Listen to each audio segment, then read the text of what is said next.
રાજકોટમાં TRP game zone અગ્નિકાંડને લઈને વિરોધ યથાવત છે। આજે સામાજિક સંસ્થાઓ દ્વારા અગ્નિકાંડ મામલે આરોપીઓને ફાંસીની સજા કરવામાં આવે તેવી માંગ સાથે રાજકોટ કલેક્ટર ઓફિસ ખાતે વિરોધ કરવામાં આવ્યો છે।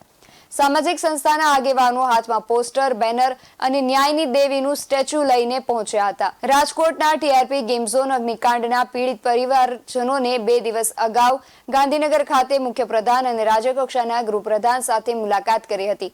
આ મુલાકાતમાં પીડિત પરિવારોએ સરકાર સમક્ષ 12 માંગ રજૂ કરી હતી।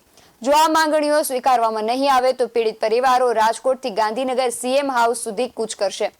પીડિત પરિવારે એમ પણ કહ્યું હતું કે આજની મુલાકાતમાં મુખ્યમંત્રી અને રાજ્યકક્ષાના ગૃહમંત્રીએ આશ્વાસન આપ્યું કે સરકાર તમારી જોડે છે, પરંતુ લેખિતમાં બાંહેધરી માંગી તો સરકારે આપી નથી। રાજકોટમાં ટીઆરપી ગેમ ઝોન આગકાંડ મામલે થયેલી સુમોટો અરજીમાં સત્યશોધક કમિટીએ રિપોર્ટ રજૂ કર્યો હતો।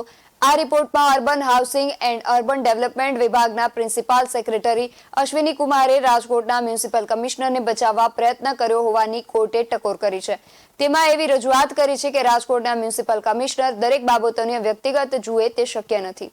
આજ રોજ રાજકોટના જુદા જુદા સંગઠન તેમજ બીજા અન્ય લોકો સાથે એક સાથે મળીને તમે જોવો છો કે થોડા સમય પહેલાં જ જે બહુ બનાવ બન્યો જે આપણે ગેમ ઝોનમાં જે દુઃખનો બહુ બનાવ છે, તો બસ એક અમે સામાન્ય બધે સંગઠનો એક સાથે મળીને અહીંયા રજૂઆત કરવા આવ્યા છીએ કે જે તેના આરોપીઓ છે તો તેને કડકમાં કડક તેને સજા થાય। બીજું કે તેના જે પીડિત પરિવારો છે તો એને ન્યાય મળે અને જે કોઈ પણ હોય, મોટા નેતા હોય, નાના નેતા હોય કે નાના આરોપી હોય કે એટલે કોઈ પણ હોય અધિકારી હોય તો એને કાયદેસર એની ઊંડી તપાસ થવી જોઈએ, એને પોતાને સજા થવી જોઈએ। બીજું કે અમારે કોઈ પાર્ટીનો કે કોઈ વ્યક્તિનો વિરોધ નથી, ફક્ત ને ફક્ત અમારે જે ખરાબ લોકો છે એનો જ વિરોધ છે। બીજું કે આ કોઈ પણ હોય, આ જે આરોપીઓ છે તો એની મિલકત, તમામ મિલકત પીડિત પરિવારોને મળે એવી પણ એક અમે માંગ કરી છીએ।